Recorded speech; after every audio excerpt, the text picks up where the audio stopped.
Hello everybody, my name's Joe Quick and this is Joe's Quick Review. Today we're going to be looking at Dros by Emerge Worlds, an 80s inspired action adventure about a slime and her human shell. Sounds confusing, but I'll explain more in a moment. First, a quick Kickstarter shout out for Loftia, switching out Dros's steampunk theme for solarpunk. Build your dream home, shape a brighter future and make some friends along the way.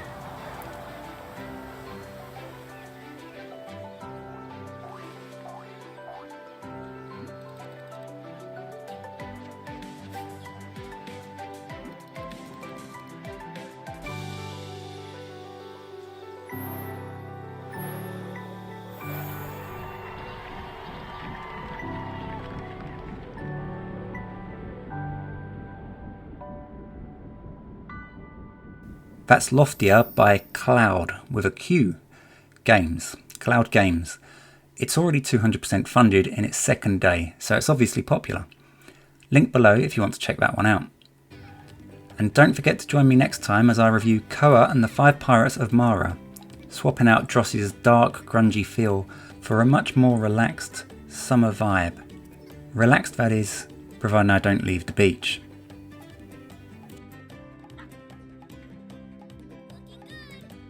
And now back to Dros. So they say it's 80s inspired in their Kickstarter campaign, but 3D games didn't really take off until the mid-90s. Then you had Super Mario 64, Banjo-Kazooie, Spyro, all classic examples of 3D games of that generation, and Dros plays quite similarly to those. There are two main playable characters in the game.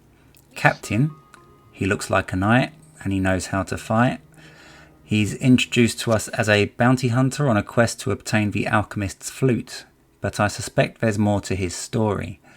The alchemist is our lead antagonist. He's been doing some naughty experiments, which leads us to our other playable character, Dros. Now it gets a little bit chaotic, because all the enemies in the game are also Dros.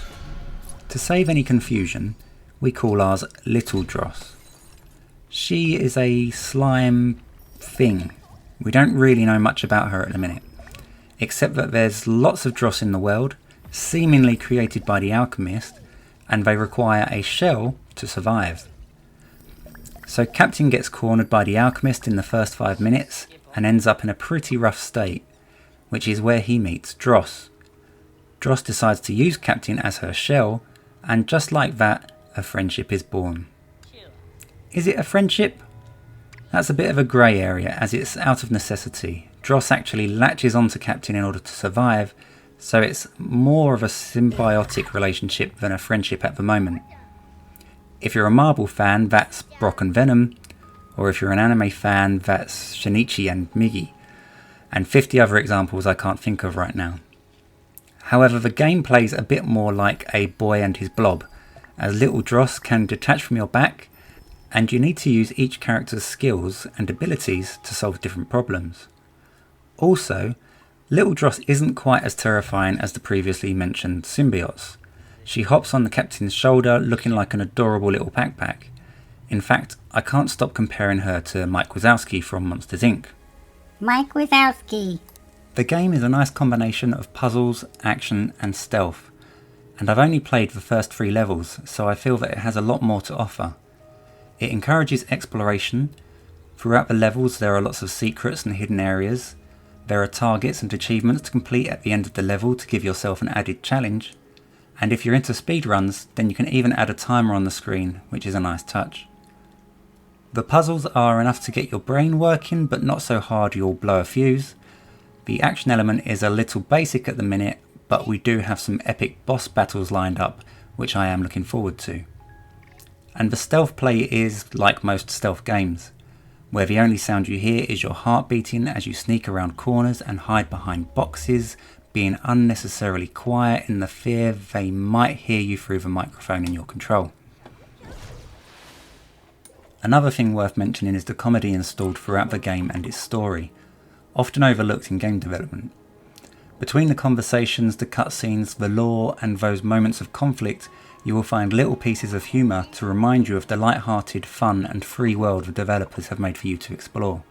Available to play now on Steam, Humble and GOG, If you're in need of some nostalgic puzzle platforming, looking for your next speedrun challenge, or just love a good story with tons of interesting characters, check this one out. Now let's talk numbers. Keeping in mind that the game is inspired by an older generation of games, I would assume that they were also trying to produce an older aesthetic in the art style, or simply because they are a smaller indie team they didn't have hours and hours to throw into asset development. Either way, it works. Some of the games I mentioned earlier have been remastered and look very different to their younger selves, and Dros feels like it fits somewhere between the modern standard and the 90s classics. The development team have created an interesting and colourful world to explore, which is saying quite a lot, seeing as I've been in the sewers for most of the game so far. There's also some beautiful artwork to develop the story and during conversations between characters. I'll give the graphics 4 out of 5. There isn't a massive amount to talk about in terms of animation. Gates open and close, things break, the captain attacks, blocks, and for some reason falls asleep when Dros detaches herself, but the world isn't alive with movement. We haven't seen any other characters switch from their idle animation, and the only other thing in the world is the slimy Dros, which kind of just bob about. However, our little Dros is full of character. When she's on the captain's back, she's constantly looking around, her mouth opens up to eat bits of paroma which are laying about, and when she's off on her own, you'd think she was going to grow a pair of legs. All nicely animated. The double jump is questionable, as all double jumps are, but still not awful. Again, this could all be a design choice in trying to reflect the 90s. Either way, it doesn't take away from the gameplay, and the lack of animation certainly doesn't equate to poor animation. I'll give it 3 out of 5. Cutscenes versus conversation. Based on what I've played so far, there is quite a bit of conversation throughout the game, as you meet characters and learn the lore of the world. These conversations are quite to the point, however. Brief dialogue, the pictures change to reflect emotions, you can still see the 3D world bubbling and brewing, or doing whatever it's doing, so I feel this narrowly escapes the talking head situation. Plus there's such detail in the artwork that there's always something to look at. What I do find curious is the little pictures included in the text. These are presumably there so that you know 100% who is being spoken about, but I can't get out of the feeling that I'm reading a child's soundbook and have the urge to make noises each time I see a picture. I'll need to get Tin Man through the gate, that sword of his might help. Anyway, going back to the topic of artwork, we then have what I would call the main cutscenes, which are presented to you in a fashion similar to interactive comics. The artwork is awesome and beautifully detailed. I think even without the text you could determine how the story is progressing, but the text is there, and again it's short and simple, adding detail to the story and the world without becoming heavy reading. These cutscenes could possibly benefit from a narrator, but I still like the overall look and feel of the design. I'll give the cutscenes 4 out of 5. The story is progressing nicely. Our antagonist, the alchemist, has been exiled from the Guild of High Alchemists for delving into forbidden knowledge and experiments. Everyone assumed he had disappeared for good until one day a strange tower appeared. The alchemist has a magic flute which he used to lure civilians to the tower, never to be seen again. Possibly, just possibly, they're being turned into dross. I'm making assumptions here with zero evidence except for, they're probably being turned into dross. Little Dros plans to escape the tower and in doing so meets the captain. The captain is a bounty hunter on a mission to retrieve the alchemist's flute. And there we have it, almost full circle. Both Dros and the captain must reach the top of the tower to achieve their goals and overcome whatever obstacles may face them along the way. So the flute element is a little bit different. Dr. Robotnik just uses his robot minions to gather up to civilians in a more traditional villain way, but you can tell that the team have put a lot of work into the lore of Dros. Its history, its characters, the environment. There is a whole journal on this to explore in more detail. I like what I've seen so far, and although it has a few stereotypes, they're presented in a new way, and I'm definitely keen to see what else is in store. Story gets 4 out of 5. The user interface is good, but could benefit with some improvements. Starting with the positives, we always have our objective in the top right corner, clear, visible, I know what I have to do. The health bar, yep, I can see how much health I've got, and this picture changes as well to show if I'm top of the world healthy or feeling rather rough. As I collect Prima, that clearly gets banked in the left corner, and I can see how much I have. The semi-cutscene style dialogue between characters pops clearly out of the page and is easily readable. And we have these in-game conversations as well, which also highlights which character is talking. Nice. But if Dros jumps off Captain's back and he ends up off screen, the dialogue box can pop up in some odd places, less easy to read. When you get hit, the screen flashes red, so you know you're taking damage, but it's hard to keep your eyes on the action and on the health bar. I'll put this one down to user error, maybe I need to practice blocking more. There are also stealth elements in the game where you get appropriate warnings and a nice indicator to highlight the direction of the threat. So despite my previous comment, the UI is actually really good. I'm just a bit bitter that I've been beaten up once or twice. Still, until I'm confident it's down to user error, I'll give the UI 3 out of 5. You can play this game with a controller.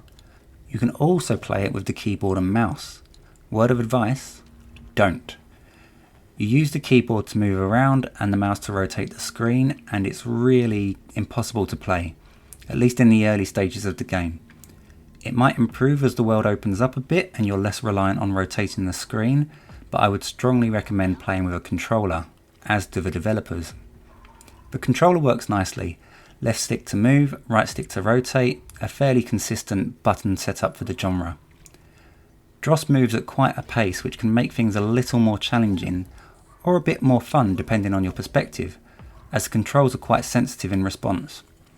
And it's clear which buttons you need to push throughout the game to control players or navigate menus. Assuming you're using a controller, not the mouse, controls get 4 out of 5. It's a single player game, although maybe in the sequel they could do co-op with the Captain and Dros as separate players, who knows. And there are no online elements, so no social aspect in this game. But why not invite your friends around and get the speedrun clock going to see who can get through the level the fastest. There is quite a bit here to support replayability. First of all, we have the collectible items. Can you discover all the secrets and find all the crystals in each level? Can you complete the challenges, finish the game with as much Prima as possible, or beat that speedrun target? You can explore. As the world expands, so do the levels, and there are multiple routes you can take to complete the game. That all gives me good reason to revisit a level and give it another go. Also the fact that it is broken into chapters, so I don't need to play through 2 hours to reach a particular part. I can simply select which part I want to play. Does the story change? I don't think so, but little Dros does keep making comments about not killing the corrupted Dros, so perhaps we can expect a good or bad ending depending on how we tackle that situation. Replayability gets 4 out of 5. Honestly, I hadn't really acknowledged the soundtrack until I just reached it in my list. It doesn't jump out at you like it would in other games, and there doesn't appear to be any main theme to the game. Instead, the game has a more subtle, melodic ambience throughout, the kind you might expect when playing a puzzle game on your mobile, with the kind of tick-tock sounds tied in to suggest you have to put the gears into motion. It's nice and it fits wonderfully with the game, but it's certainly not one of the top reasons this game catches your attention. There's no voiceovers, but the characters do have a variety of items in their vocabulary, which I can only compare to the minions from Despicable Me.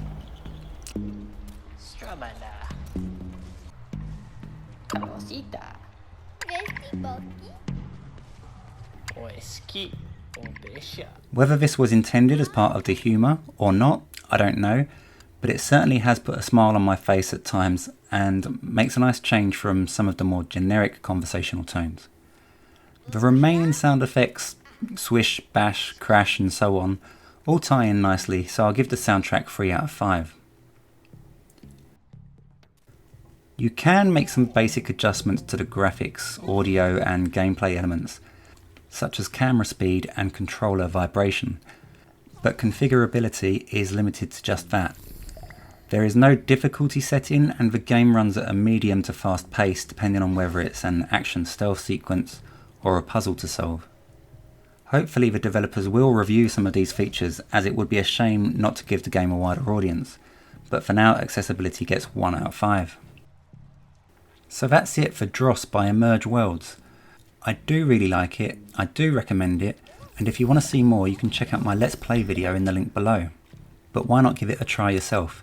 I don't think you'll regret it. Once again, join me next time as I review Koa and the 5 Pirates of Mara. But between then and now, have a wonderful week.